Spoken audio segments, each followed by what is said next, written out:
SPECTRO Rover comes in with the ultimate in order to max out the SPECTRO FRAZZLE. Here comes Phoebe with the ultimate with some massive damage. And that is not even the end. I mean, look at this chaos.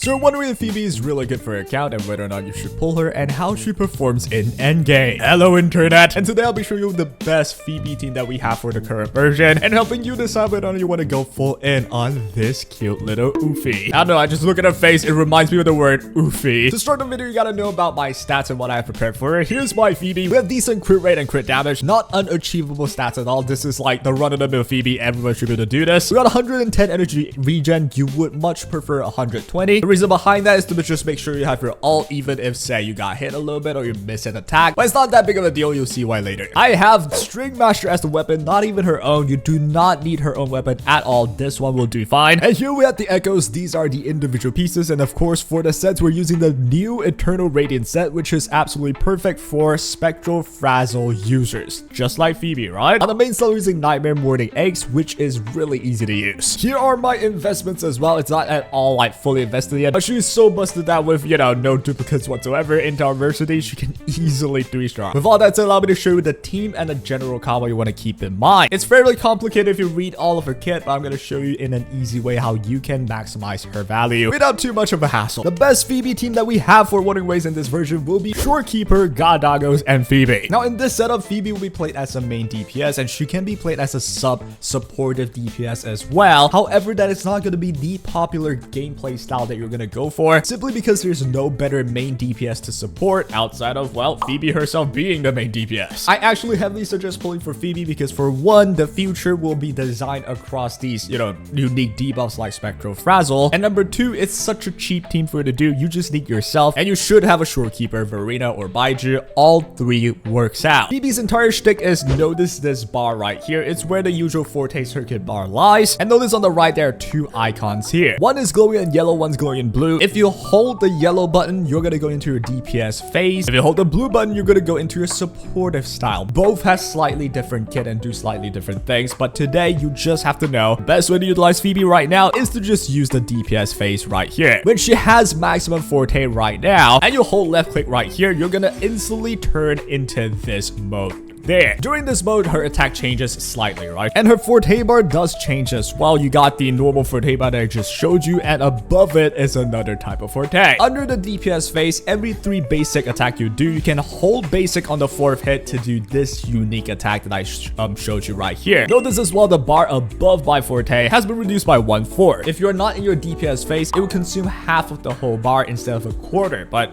since you're in a DPS phase, you'll be using only a quarter, and that 3 basic into a charge attack will be a lot of damage, right? That's one of the main sources of damage. To put everything very bluntly, you want the target stat SPECTRO FRAZZLE, and under the DPS phase, you'll gain 256% damage amplification. And that's it. With all that yapping out the way, allow me to show you the efficient combo and how the team works out. Now, we have this team right here. As I mentioned, you want SPECTRO FRAZZLE, that's why you have SPECTRO Rover in your team. Now, do know it's honestly kind of a TLDR. Phoebe is a character that has not at all reached her perfect form and perfect team yet in this current version, but even then, the damage that they can output is already insane. Allow me to showcase it to you, right? Now, with this, here's what you want to do. First of all, you have to understand what SPECTRO Rover can do, and to really put into a TLDR, the moment you have half of your echo bar failed, use your E into your basic attack. Remember to use your ult when available, and that's how you get SPECTRO FRAZZLE to rack up. So here I went with SPECTRO Rover. I used a simple basic as I swap in, used a charged attack into another basic in order to gain half of her Forte. This is just how it works, keep that in mind. Now that I have half, I went ahead and used my E into a basic attack. That has added to SPECTRO FRAZZLE, as you can see right here. You want this to always be available so that Phoebe can do a lot more damage as she gains damage amplification, right? So I keep going right here, swap it into Shorekeeper. This is where once I have the SPECTRO FRAZZLE up, I want to make sure Shorekeeper has her buffs up as well. Here we go with the ultimate. We're going to go with our Echo as well and back into a SPECTRO Rover. This second time as you swap in the SPECTRO Rover, you want to use your ulti into using your skill and 1 basic attack. The whole idea is you want half of your Forte right here into using your skill, into using 1 basic. That's it. And if you did everything correctly, you should be able to max your Concerto and you get to swap into Phoebe. This is where things might get a bit complicated, but I assure you, if you give it a shot, It's not that hard. As Phoebe comes in, you'll notice she comes in with a full bar of forte right here. And as I mentioned before, this is where you can use either the golden button or the blue button. But with this team, we're just using her as a main DPS. So go ahead and hold basic attack, which is the golden button right here. I'm gonna slow this down, and as I do it, you're gonna notice right here, there's another forte bar that appeared on top of my initial one as I hold my basic attack. I've done a, book sort of damage right here. There we go. There's the effect. And now the next step is to use my E and my Echo. I'm gonna go and do that. Using my Echo means I get damage buff, and using my E means I get these range right here. E being the resonance skill, right? The moment this range appears, this tiny circle, you want to make sure you're within this circle in order to achieve maximum damage. So I'm gonna go and do that right here. I'm gonna go for my ultimate. Check this damage out already. We got Phoebe with the ultimate dealing 145k damage. Now that is pretty top tier. Moving forward, 3 basics into one charge, 33, 33, 33 into another one, 31, 29, 29 again, and into another one. And you can see, compared to someone like Jiyan, she is more consistent in terms of damage rather than burst. And let me just rewind very quickly. You'll notice that I've done this for about 4 times, and you'll notice the forte bar above my initial one has completely went to 0. Remember, during the DPS phase, every time you use the charge attack, it will cost you 1/4 of the bar. So by doing it 4 times, you've used the whole bar right here. And just so happens Phoebe also maxed her Concerto. As you do this, that means you want to end your DPS phase, go back to Shorekeeper to end the buff state, and then you want to instantly go back to Rover in order to get half of your forte. Use your E into one attack, back to Shorekeeper, reset your buff, and repeat the process. Now that is pretty much all the yapping that I had to do. Now we just gotta enjoy the amount of damage and the repeated steps that I've already mentioned, right? Here we have SPECTRO Rover. Honestly, there is an efficient combo that's hard to adhere by considering the boss jumps around, but most of the logic you already understand. You want to go half of forte bar on SPECTRO Rover, use your skill into E, Shorekeeper, settle your buff.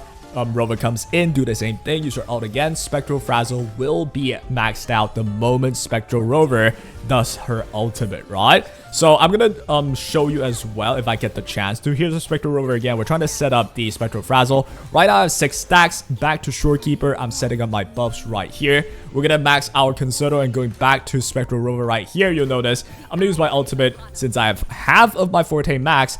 And you'll notice right here, I have 10 SPECTRO FRAZZLE already, right below the HP bar of the enemy. By doing all the combo of SPECTRO Rover, you are able to get 10 SPECTRO FRAZZLE easily. And by using the E into the basic, you'll be able to apply a debuff, or it's named Shimmer, I believe, which keeps the SPECTRO FRAZZLE debuff at 10 stacks. It only lasts for 9 seconds, so it's not forever, but all of this is beneficial for Phoebe, which wants the enemy to have SPECTRO FRAZZLE. As you see right here, I'm doing the same exact combo over and over again. Now do know that if Phoebe is ever out of her own circle that she created through her resonance skill, you want to use your E again to teleport into the middle of the circle. But honestly, if it's too much fluff, just dash back in. Just make sure, try your best to stand in the field, right? So ladies and gentlemen, that is how you want to play Phoebe in the best free-to-play team. Now understandably, I was using Shorekeeper, so not exactly free-to-play, but hey, just pull one Verena, which you can get for free. Get your SPECTRO Rover ready, and then pull yourself a Phoebe as you start the game. Say right now, you can go ahead and have this team be prepared and ready,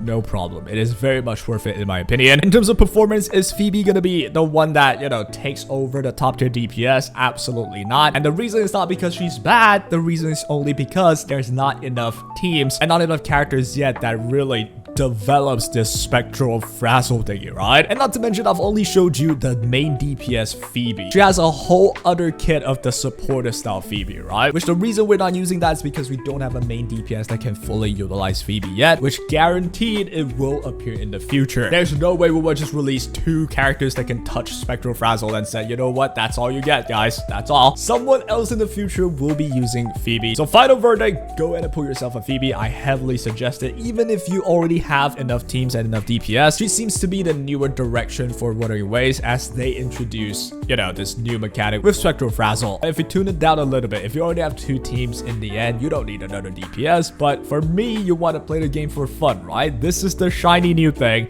that I think all of us can have fun and enjoy with. And that will be all for today. A solid 8 out of 10 character for me, and I hope you guys enjoyed. Good luck if you're pulling for Phoebe, and that is all. Subscribe for more Wuthering Waves content. I'll be posting a lot more. And take care.